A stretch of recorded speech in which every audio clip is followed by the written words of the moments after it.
Welcome to the Drunk Dietitians podcast, co-hosted by your favorite tipsy registered dietitians, yours truly, Sammy Previtt, co-owner of Dietitians of Palm Valley, and Jenna Warner, owner of Happy, Strong, Healthy. Us dietitian besties can't stand diet culture bullshit and love keeping it real. Our mission is for all humans to believe that they are made for so much more than chasing a smaller body. We are also here to share with you that food can be fun and pleasurable again. Although we're medical professionals, we are human too. We are not afraid to share our deepest secrets and how years of our lives were taken by diet culture. We started this podcast so no human has to feel alone in their journey towards food freedom. So grab your favorite cocktail and join us for our favorite casual happy hour and expect to laugh, cry, learn, and grow. Cheers.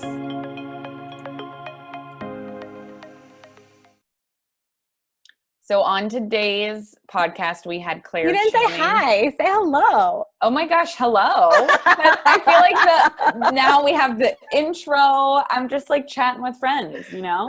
You're so right. Okay, fair. We're just chatting. So, but I'm excited about today's because Claire is someone that you were friends with. Like first you met her in your mentorship group, and then you introduced me to her. And she's always been a dietitian, even though she's younger, in the field that I've looked up to. And with all of this coronavirus stuff going on, I think it's so important what we talked about today. So really the overlying message is just COVID-19 and intuitive eating and how it pairs together.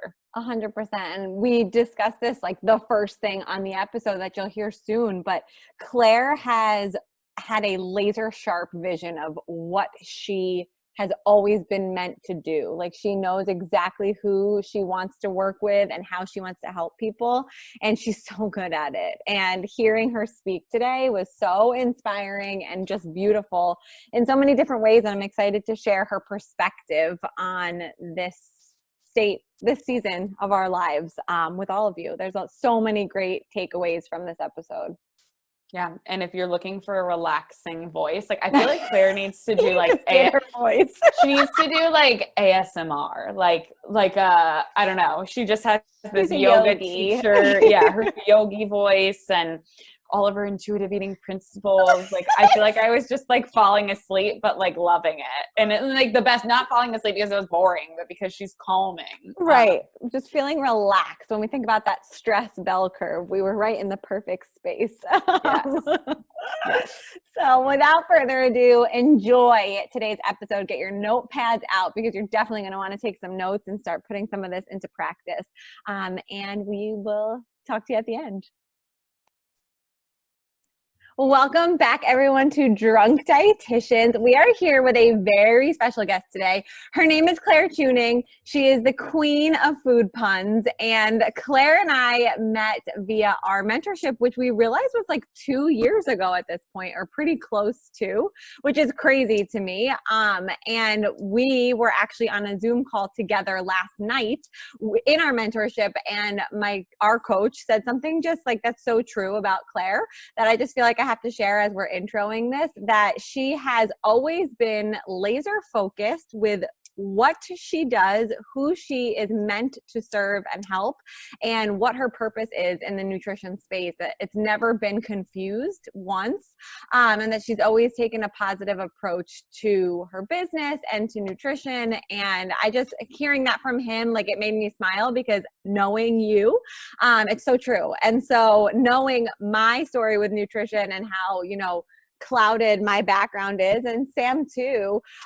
It's just so, I would love, once we get into this, once we start talking, to hear just more about how you've always known what you wanted in nutrition. I think it's such a rare gift to find, and I'm so excited to have the opportunity to talk with you today. Yeah, well, thank you both for having me. I'm blushing. That was such a nice intro. Thank you so much for your kind words, and I'm so excited to be here with the both of you. It's like, what else would I be doing at 12:30 on a Friday? I'd rather be here. Except none of us are drinking right now because, you know, last night my husband said to me, he's walking the dog, so I can say this without him yelling. But he was like, I don't want to drink every night anymore. And I was like, what else are we doing though? Like, I have my seltzer. We can call it that. water, Yeah. cheers. I feel like I have definitely drank more during this. Like I mean, ask me in college if I drank a lot. That's a different question. But like now it's like I have 3 virtual happy hours like each week. And so I'm like, okay, like there's 3 days. And so it's kind of nice to take like a seltzer break. So before we get started, Claire, though, we're going to do a rapid fire with you. We do this with everyone that comes on. I'm going to try to just throw some random ones in there. We'll see how creative my brain gets. But are you ready? I have never been more ready. Perfect. Okay. Here we go. Coffee or tea? Coffee. Wine or beer? Wine. Tequila or vodka? Vodka. Peanut butter or Nutella? Oh, is that do you know her? I know, but I thought like she might like really like Nutella too. I don't know. No. If we talk about maybe both of them together, like that could be a cool combo. But if I had to live in a world where I could only have one, peanut butter all the way. Yesterday was National PB&J Day, by the way. When I saw your TikTok, I died. Oh my gosh. How did I miss that? Okay. TikTok or Instagram? Oh, that is really hard. I feel if I was going for entertainment purposes, definitely TikTok. Like it makes me laugh. Some of them make me cry. Like they're more creative, I feel. So I guess if I could only have one for the rest of my life, I'd pick TikTok, but I feel bad. I hope my Instagram isn't listening. I feel bad abandoning it. They definitely are listening, but it's fine. Too funny. So we usually ask one that says like, Netflix and chill or night out on the town, but I would assume at this point, like your answer is probably pretty obvious at this point with COVID-19 quarantine. So we'll leave that one. I'm trying to think of something that sounds bad but painful because I want to compare it because I know for those listening, something I do know about Claire is she hates avocados, which I don't understand. I don't either. So I've never met a dietitian that hates avocados. Or a person. I've had clients. What can I say?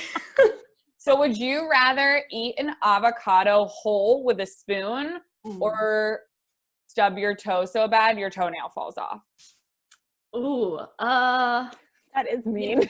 you know, this is probably going to be telling at the level that I really dislike avocados. I think I'd rather stub my toe. Like I think you have really like a bad experience. Like what did the avocado do to you? Yes, the avocados have hurt me. Like the little avocado army has come for me. No, the last time I have a vivid memory. The last time I ate something with an avocado, I was trying to be like a next top chef or whatever. And I was like, I'm going to make pesto with avocado as one of the main ingredients. And I ate it. I put it on pasta and I loved it. Like it was tasty. This was years ago, but I felt so awful afterwards, like sick. I was like, I'm gonna be ill. Like I'm going to lose this whole meal that I just put down. So at that point, and I tried them one more time after, I think on toast, and I felt the same way. So I think I just have this strong connection between avocados and feeling awful. And why would we choose to feel awful, I guess? So I think that's why, when they hurt me and why I don't choose to eat them anymore. So funny. That is so funny. I don't know where I came up with that question. I'm just like, that was a unique one for everyone listening. It's just a quarantine question and, just getting bored over here. So coming up with stuff. Okay, last one that we do usually ask. If you could have one thing in limitless quantities, but it can't be money, what would it be and why? I think I might choose something like unlimited paid for vacations. I think that was my answer in episode 1. It was. So I'm thinking, but if you think about, okay, if it couldn't be money, right? I would love to travel, to eat all the delicious food, to see all the delicious places. And if I could snap my fingers, hop on a plane, of course, not in the climate that we live in now, but maybe sometime in the future, and be able to go and do anything as often as I want, that sounds pretty good to me. Yeah. Especially right now. Yeah. Right. Corona and everything going on. Makes me want it even more, I know. right? Since I can't have it. Yes. I didn't ask her crunchy or smooth peanut butter. I need to know from the peanut butter lover. Do you have a preference? Oh yes, do I have a preference? Most definitely crunchy. Oh, thank God. Sam's losing this so hard now. Something about smooth, it just like doesn't feel complete. No. Like why would I eat boring. peanut butter if I just wanted it to be completely creamy? I like the crunch and the texture that the unground nuts have for sure. I literally just finished like a big bowl of peanut butter with an apple, and it was like nothing has made me happier. So I'm with you on this. Crazies. You guys are crazy. So all my smooth peanut butter people out there just know I'm with you. But so before we like jump full into like intuitive eating and quarantine and COVID-19, as Jenna was saying, like, I know I'm so for those listening, Jenna introduced me to Claire virtually, I guess, first, right? Yeah. And then Claire and I met in person in September in DC at Haley Goodrich and Fiona Sutherland's non-diet Workshop, principle. something like that. Yeah.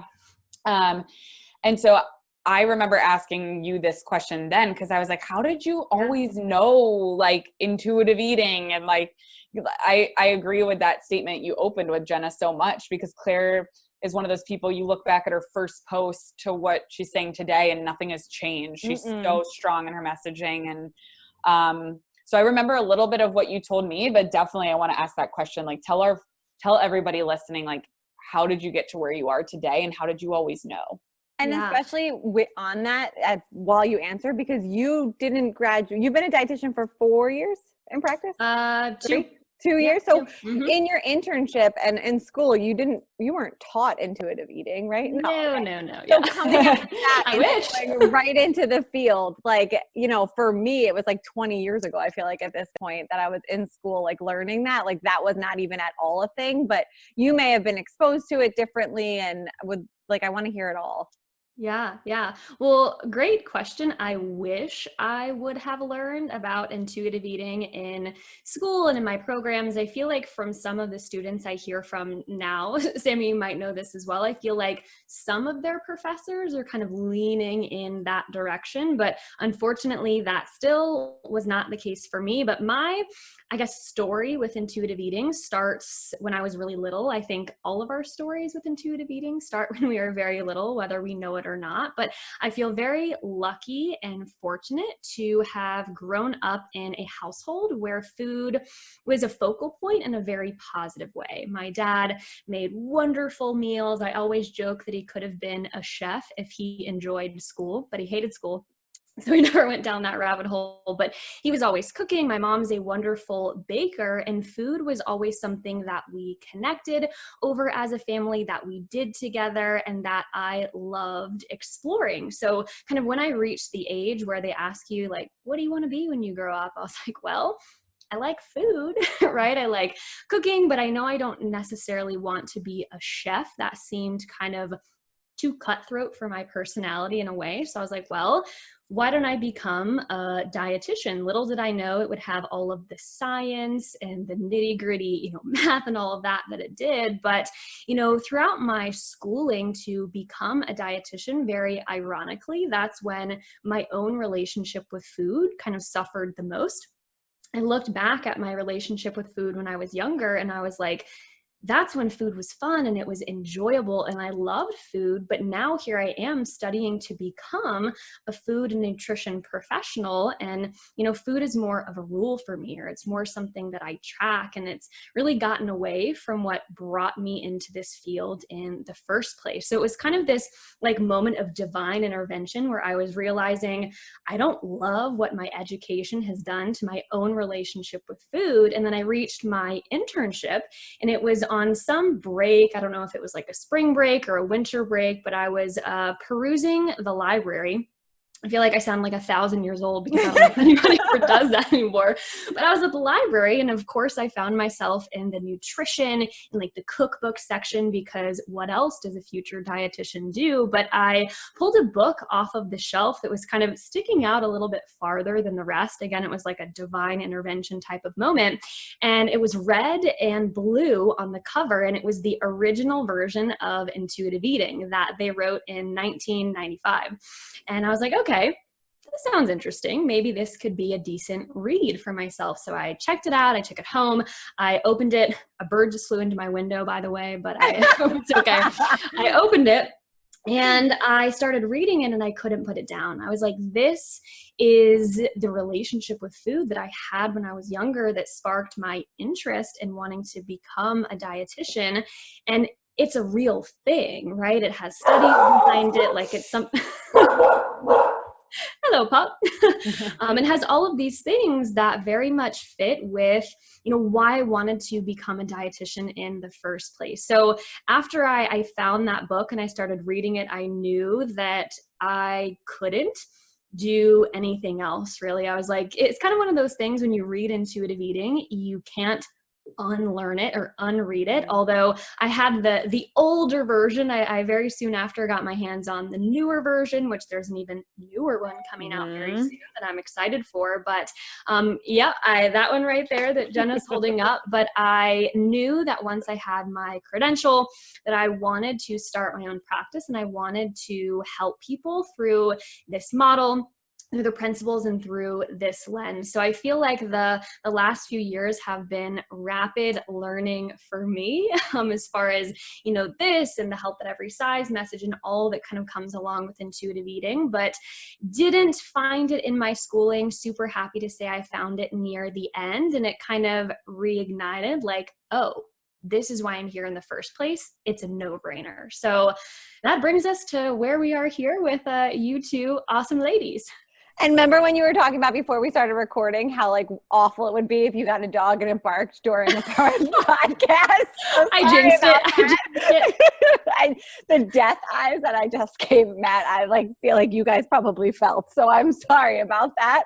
But that, I mean, to me, hearing you say that and like knowing your personality and like knowing you and your messaging, like it's just so awesome, because what you're saying is that you learned the science, you absorbed the science, you digested it, for a pun for you. Yes. But something didn't feel right. And like, you didn't want to share that feeling with the people that you ultimately ended up working with, or working with now. And I think that's really beautiful. Talk about trusting your gut. Yeah. Yeah. Look at all those puns, I know. Jenna. I'm really like pulling them out for Claire today. She's like smiling and looking off to the side like, Claire, get proud of me. Like, somebody please look what I've done. For anyone who's how good that was. For anyone who's listening who can't see my shirt, it says "Squeeze the Day" and it has an orange on the front. So in front of a beautiful yellow wall. 90% of my clothing is food pun themed, so I had to come prepared for you all today. That's amazing. I had a call earlier with Mindy, my business partner, and she had a shirt on that says "Quinoa, get a what?" And I was like, I've never seen that one. Like, I need that, and I feel like Claire would wear that shirt for sure. For sure. That's so good. I know, it's so good. I've never seen one with quinoa before. But okay, so that is such a great foundation, and just for our listeners, so they know like that, those nuggets about you. And I feel like for anyone who hasn't already followed you on Instagram, of course, we'll make sure they do at the end of this episode, but your Instagram and your TikTok, which you're amazing. The football one, has anyone seen that one on here? You, Sam, where she's got like the football paint under her eyes. And yeah. That was a charcoal face mask, by the way. I was like, oh so yeah, good. Like taking on diet culture. Yes. But so I feel like you've always been punny and funny, but I feel like your TikTok has really shown that personality. But your Instagram has always been so witty and cute. I guess I'm going to use the word. I don't know if that's the right word, but just like your videos and everything that you do is awesome. So because you are so centered in intuitive eating, and that's been your message, and now we have this whole coronavirus, COVID-19 quarantine happening like what have been some of the biggest questions that you've gotten from your Instagram followers or from your clients regarding intuitive eating and COVID-19? Yeah, I think that's a really important and a very pertinent question. And before I kind of focus on the questions and thoughts I've been receiving, I'll kind of share there's been a common theme amongst all of my coaching clients. One of the first questions that I ask them, I'm sure this is probably similar with your guys' work with your clients as well, but when we hop on a call, one of the first things I ask is, what can we celebrate? Like, what do we have to feel good about, no matter how small, big that might seem over the last week or a couple of weeks since we have spoken? And one of the big overarching themes that I've heard from my clients is they're really taking this time to realize that their bodies do know what to do with the food that they eat throughout a daily basis without them having to micromanage or think about it, because I really think everyone's bandwidth is taken up with COVID-19 thoughts, right? How do I keep myself safe? How do I shelter in place without going crazy? How do I keep in touch with my family members? So I think we're all getting a lot of good perspective, right? On, wow, I used to spend so much of my waking time obsessing over food or fearing food. And that's okay if anyone is still feeling that way. But I think what my clients are saying is they're getting a lot of perspective on, oh, maybe, how many grams of X I eat in a day isn't the most important thing to be focusing on right now or at any time in my life, right? Because I'm eating and I'm nourishing my body and I'm okay without having to obsess over that or, overanalyze that. So I've really been, hounding with my clients as much as I can. How can we practice flexibility and just trusting that our bodies know what to do with the food that we eat? Unless, of course, we're allergic to that food, right? That's like the only little caveat there. Like you are to avocados, which is very clear, by the way. Yes. Allergy, I don't know what that is. Avocado, stay away because my body does not know what to do with them, apparently, nor does my mind. But I think when it comes to some of the questions that I have been getting, and I'm sure you both have probably seen this as well, but a lot of the messages put out by diet culture, mean, right, scary, that I'm seeing around COVID-19 is like, how do we eradicate boredom eating or like emotional eating? And it really demonizes this thing that is a coping mechanism and a tool and a behavior that we use to keep us safe from a very early age. So a lot of people have been coming to me saying, hey, I'm surrounded by snacks all of the time. How do I stay away from them? How do I prevent boredom eating? That's very hard to say, by the way. And I think, we have to approach this by saying everyone is different, right? There are many different reasons why we turn to food. I always share with my clients, we're never turning to food for no reason, right? So instead of bashing ourselves for quote unquote boredom eating or emotional eating, I'm using heavy air quotes for those who are listening, how can we say, hey, body, what are you trying to communicate to me, right? And kind of hold space for compassion and curiosity rather than, again, shaming that behavior, but saying, okay, my body is trying to communicate some sort of unmet need. Is that a physical nourishment need? Maybe I've been so stressed out that I haven't been eating enough. So of course, eating is going to feel more urgent and chaotic. So kind of looking at it through that perspective, or maybe is my unmet need comfort or support or connection? And maybe if I'm quarantined at home alone, I really can't get that through any other way right now. So maybe it's not helpful to shame myself for turning to food in that capacity, right? So I think it's kind of taking this whole idea of, instead of shaming ourselves for turning to food out of an emotion, because shame ain't gonna make anybody healthier, right? As my grandma would say with her ain't there, but really kind of reframing, okay, I have a behavior, I have this, habit. What is my body trying to communicate to me about this? Does that kind of make sense? I'm sure you all have been seeing that as well. Yeah, I love the way that you put that. And, something that I've seen posted a lot that I have a harder time, like, understanding like what to do with my feelings on, I guess is like the right way to put it. But like you said to me yesterday when we spoke, Claire, that like, if you don't have energy for something, you don't look at it. So I'm trying to just like scroll past things that really like zazz me, but I don't even think that was a word, but it sounded cool. But so, what is your reaction, or what would be your blanket statement to some extent about some of the posts that are like, well, if it's your trigger food, like just don't have it in your house? Because like, to me, the foods that I feel like for people that like they want the most, it should be in their house, right? But there's a lot of these people that are posting like, don't even have it in your house to tempt yourself. And like, I just want to scream on all of these posts, but I feel like you'd be able to answer that like in a calm, collective way. I'll turn on my yoga teacher voice. There you go.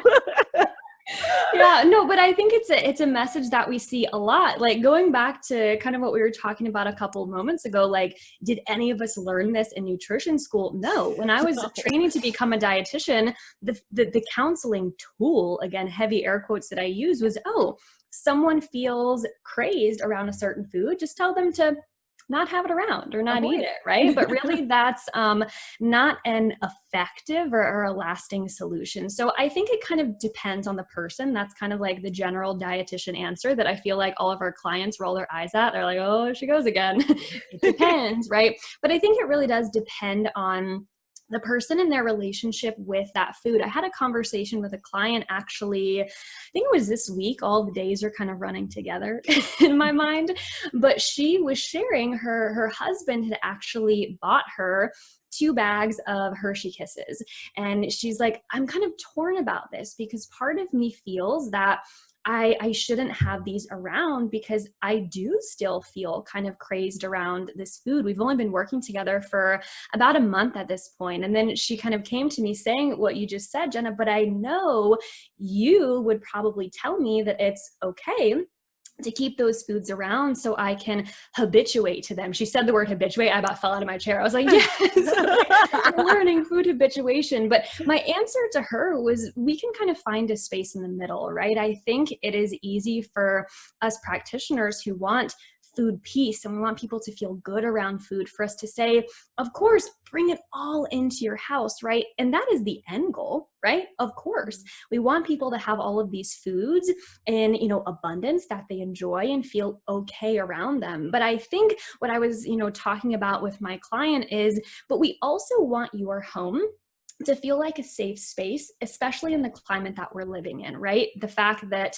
we can't leave our homes right now. And this is really, the safe haven for all of us in our own respective homes. So we were kind of talking about what might it look like to have that food around in a way that still feels challenging, but also safe for you at the same time.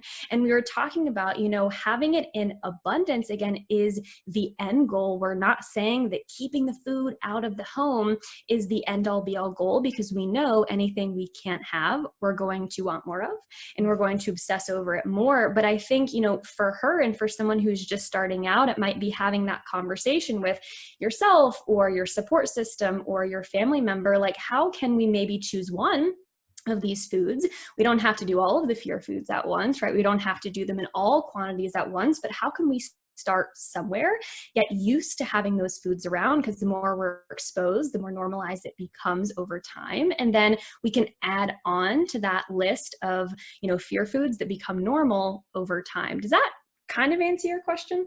Perfectly. Like, so beautifully. Thank you. Claire is so well spoken. I know. Like, I feel like I could just sit here and listen to you all day. That yoga Don't fall asleep on me, Sammy. I know, you're really putting me to sleep. I'm still in my pajamas for everybody listening. So I love it. I have my anti-diet culture club shirt. I want that. Your yoga voice is really calming though, like really beautifully calming.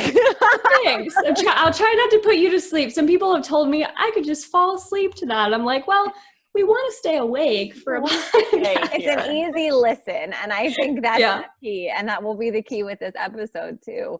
I think you hit home on so many things. The idea of having your home be your safe space is a really key point, I think, right now. And actually, I was having a conversation with somebody about that this week, just about how many people don't feel like their homes are safe in this climate right now, and what an extra layer of stress that does add to it, which is really scary. And I think, what you're saying about, what's the right word?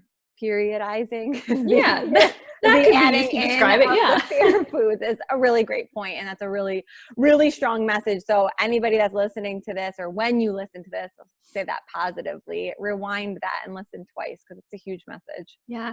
And I think too, something that's really helpful, and this is like feedback that I have received, kind of going back to your question earlier, like what are some of the questions that I see or hear? And this happens in the context of the world we're living in now, and also all other times. I think a lot of people see like anti-diet messages or intuitive eating messages or food freedom messages, and they almost seem like inaccessible in a way where someone's like, man, well, if I've had this tangled relationship with food for so long, how is it possible for me to just exist in a space where food feels peaceful and okay? So I think it really kind of helps to show people and share with them, like, we can have a gray area where we're working towards that, but we don't have to dive in all at once, because for a lot of people, for a past version of myself and people who I work with, and maybe you all as well, like that would seem like a lot to manage, right? 0 to 100, having none of these foods and then having all of them and just expecting it's going to be okay. Like, probably not, right? So we have to find, a way and a pattern that's going to feel, again, challenging, but accessible and, safe all at the same time. So I think it's helpful to kind of break down the message of food freedom to be something that happens a little bit day after day, rather than something that just happens all at once. Does that make sense? Absolutely. So it sounds like a lot of the questions then from your following or just from Instagram that you've been getting are been kind of centered around the intuitive eating principle, like making peace with food, right? Yep. Mm-hmm. Are there any others that you've seen a trend with, whether it be like body respect, gentle exercise? Like, are there any other common themes that you're seeing right now? Yeah, for sure. The body respect and I forget exactly how it's phrased in intuitive eating, but like joyful movement or movement that feels good. I think yeah, you can. I think pull out the book for you. Keep talking. I'll find it. Got our librarian on staff. I think it's joyful movement or movement. Feel the difference. That might have been one of the very first ones. In this version of the book, it's Principle 9 is exercise, feel the difference. Okay. I personally love the word movement. They might be changing that in the next edition. I think movement just as just is a word that makes me feel better inside, right? I feel like it's more neutral, because I think exercise, like for my group coaching, we just talked about that. And like exercise can be a very triggering word, because if you don't have a positive relationship with exercise, like just saying exercise as a principle, I think can be really triggering. Yeah. This is 2012, by the way. So so it's been a minute. Yeah. But I think the thing with that, and I almost kind of want to eye roll a little bit when I talk about what I've seen, and I know both of you are smiling. You're both kind of giving me that like side eye, because you're like, we've seen it. But a lot of the stuff, again, talk about coming from a lofty place, right? Like I was talking about a couple of moments ago, I have even, like as a person and also a nutrition professional myself, I've even had to do a little bit of cleaning up of my own feed, because, I thought it was a positive and healthy space for me. But over the past couple of weeks, all I've seen are workout videos, right? Or move in this exact way, or, oh my gosh, like you can't just use this time as a quote unquote excuse, right? To give your body rest or to let up on your goals. And I've received a lot of questions around like, how do I navigate these messages and maybe work on my relationship with not only movement, but also rest in this period of time? So something that I have been really encouraging people to do, I'm sure both of you have encouraged your clients to do the same as well, but it's like spring cleaning, Corona edition, right? Like go through your social media feeds, like get rid of anyone who is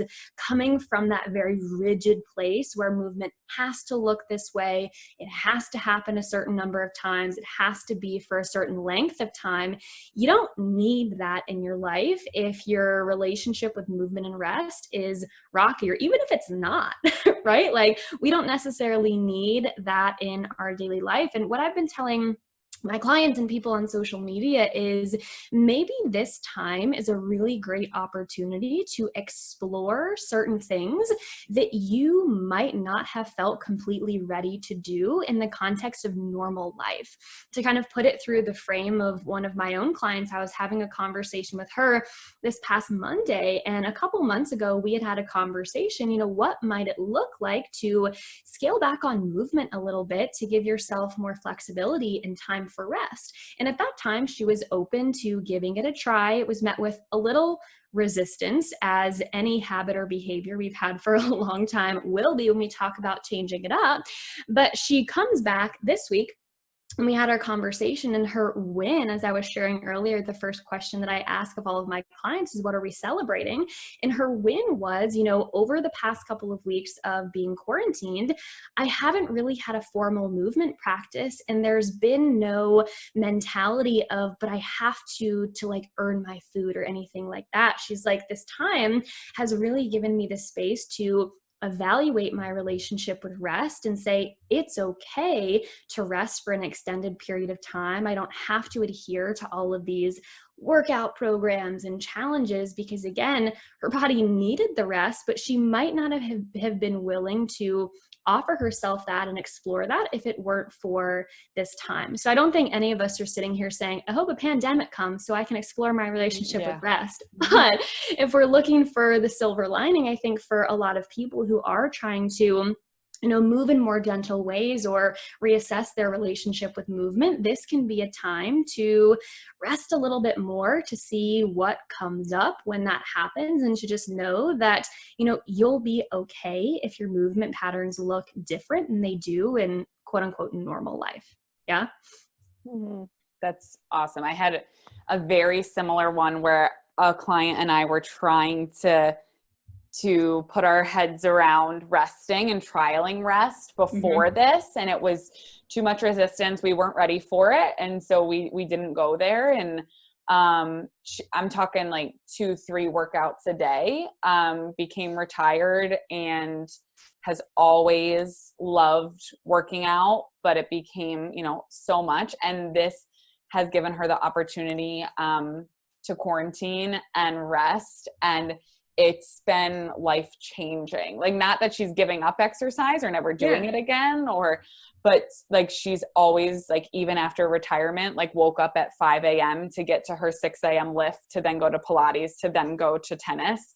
And now she's like, I'm going to sleep until 8. Like, why have I been getting up at 5? And I'm like, oh my God, yes. Like, but so there is a silver lining in this, not to say that everyone needs to cut out their movement, because then there's others who maybe aren't doing movement at all and are feeling paralyzed in stillness, and can maybe try to add a little bit in, but everybody's story is different. But I love how your first notion, Claire, was saying, okay, yes, let's talk about movement, but let's also talk about rest, because that's very important.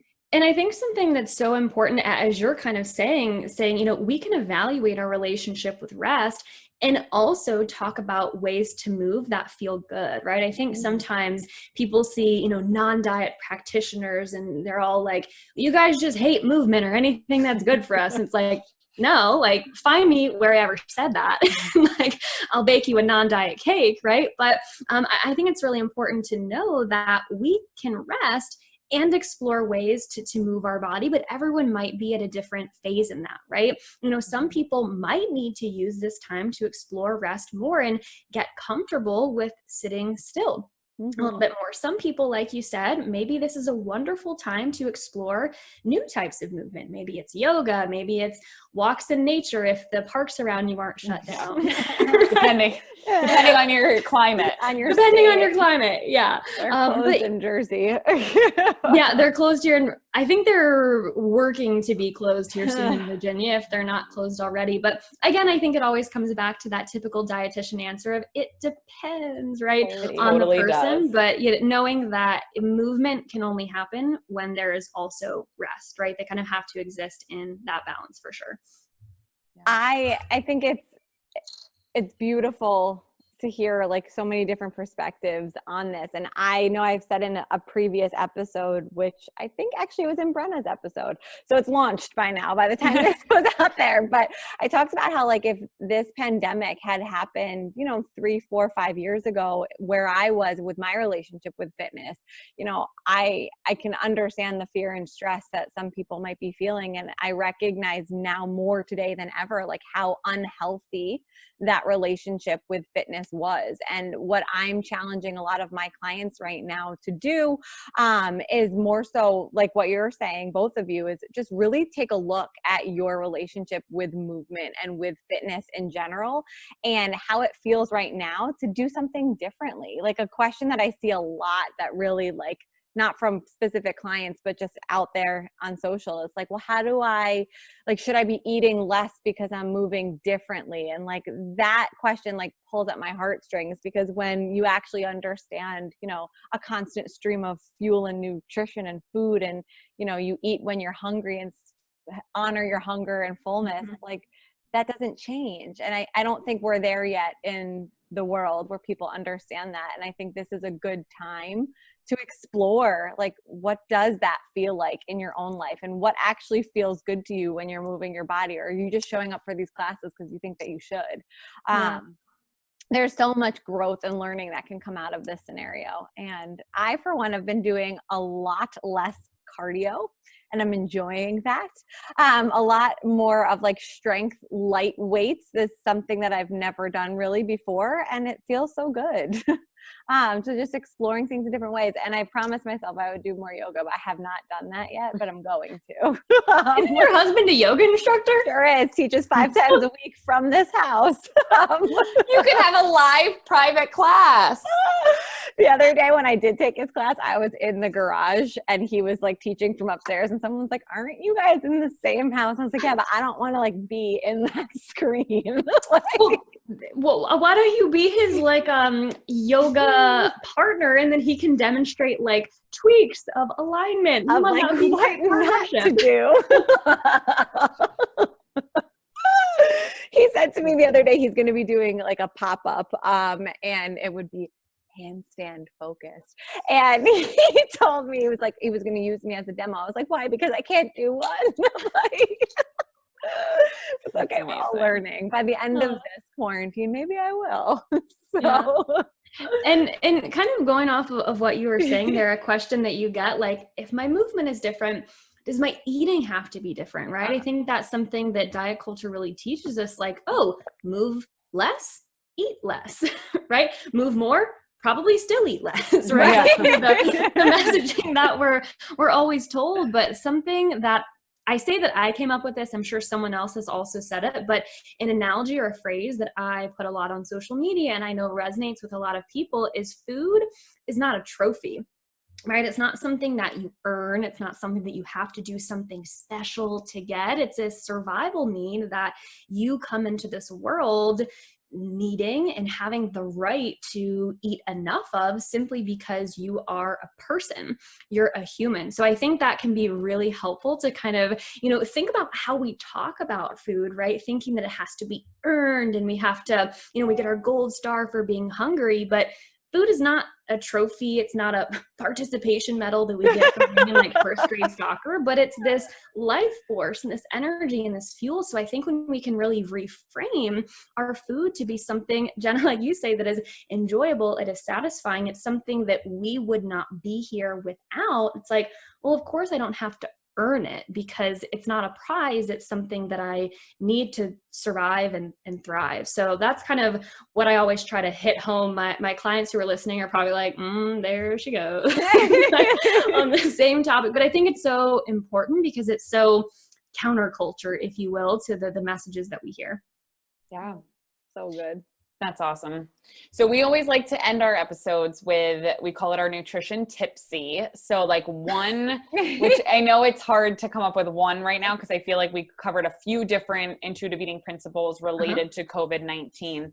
But for everybody listening, what is like one big takeaway that you would give regarding intuitive eating during COVID-19? I love it. I love too the play on words, the nutrition tipsy. Trying to be like you. Yeah, that gives me so much joy. Yeah, maybe I've always kind of joked with myself, maybe a side business one day can be like food pun contractor. Like 100%. Honestly, sorry, yeah. no one Start steal my making idea. shirts. No one steal my idea. But as far as my nutrition tipsy, something kind of coming back to what we were talking about a couple of moments ago, I would encourage people to use this time, however long that will be. I don't think any of us know quite sure how long this is going to go, but use this time to work on flexibility, work on challenging yourself in some way, shape, or form, whatever that means for you. So for some people, a challenge might mean eating something out of a can when they've previously considered that being a bad food or not good enough. Maybe for some people, it's eating a carbohydrate at all 3 meals, right? Instead of restricting that. Maybe that is challenging. Maybe for some people, it's resting more. Maybe for some people, like we were talking about earlier, it is getting out and taking that walk if that feels good for you, but it's kind of thinking, what component of my relationship with food or movement have I maybe been resistant to working on or changing? And how can I maybe take a little step in that direction throughout this period of time in a way that feels challenging, but still safe for me? And then how can I build on that progress and momentum over time once I kind of get the ball rolling? So if you're working with, a coach, a treatment team, whatever that looks like, kind of consult them to talk about what that could look like. But I'm hoping anyone coming out of this episode maybe has 1 or 2 ideas or tipsies, as you say. So many. I mean, Yes. so much inspiration was just provided in here. I'm excited for our listeners to hear. Now we can say we have listeners because it's officially live. Yeah, congrats on the launch, by the way. I feel very lucky launch. to be interviewed on the day where it launches. Launch day. It's so exciting, all of it. Claire, that was amazing. You inspire me always. It's a pleasure to hear you speak, and just thank you for being you and being here. Yeah, well, thank you both so much for having me. It's always like a vacation when I get to talk to the both of you because you're always so fun. My wish will come true. Unlimited vacation when I'm talking to the both of you. But yeah, thank you both so much for having me. And you are both on my podcast as well, so we're sharing the love. Yes. So for anybody listening, Claire, what is the best way for them to find you? So the best way for people to find me is probably through Instagram. I'm there under my name at Claire Chewning. I'm also on TikTok, as we discussed earlier, at that same name. Crushing have a TikTok. You as well with the air fryer. We won't go down that rabbit hole. But that's our whole episode. Yes, for anyone who listens to my podcast, the Yours Truly podcast, shameless plug, with Jenna's episode, which will hopefully be out by the time this airs, but it was pretty much an advertisement for the air fryer. But yeah, the Yours Truly podcast, Instagram, TikTok, and then I have a website as well that is just my name, so clairechewning.com, and everything is kind of housed there. And now that we just have to say this though, when you said before, like you didn't want to be like the top chef, right? Like the air fryer makes people chefs. Like the air fryer gave me the ability to cook. Like it needs to be talked about. All right, air fryer submitting this episode too. We're going to get sponsored. It's going to be a good time. I think I need to get one. I don't have one. Okay, I'm sending you one. Can you send me the link? Yes. Well, Claire, thank you so much. We love you. And as always, thank you everyone for listening. Guys, thank you so much for listening and being here with us. I am virtually cheersing all of you. We absolutely loved sipping on a cocktail with you and sharing as many nutrition tipsies as possible during this episode. We know there are a ton of pods out there, and we are so appreciative of your time that you spent listening to us today. Please be sure to check out the show notes for episode details and all of our guest information. We promise to keep bringing you the best and the most knowledgeable and fun guests we possibly can. Please be sure to subscribe, like, share, and post if you enjoyed our content today. And visit us on Instagram and Facebook at Drunk Dietitians to find out what is up next for us on the pod. We absolutely love you. We appreciate you and can't wait to spend more time cheersing with you soon.